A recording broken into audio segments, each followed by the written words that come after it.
एनसीपीआय या पक्षामध्ये गट विलीन करणाऱ्या 20 खासदारांना सुप्रीम कोर्टाने नोटीस बजावली आहे। तृणमूलचे खासदार अभिषेक बॅनर्जी यांना या संदर्भामध्ये याचिका केलेली होती आणि त्यानंतर ही नोटीस बजावण्यात आली।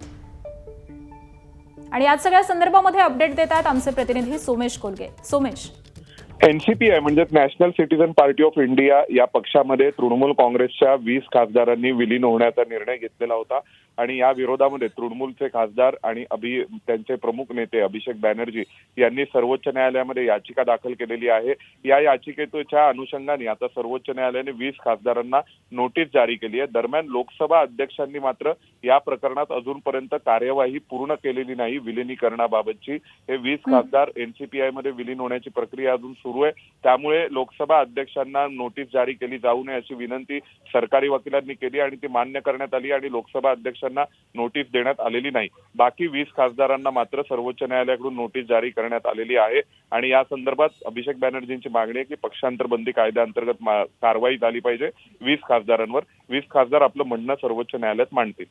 नक्कीच, धन्यवाद सोमेश या सविस्तर माहितीसाठी। एबीपी माझा, उघडा डोळे बघा नीट।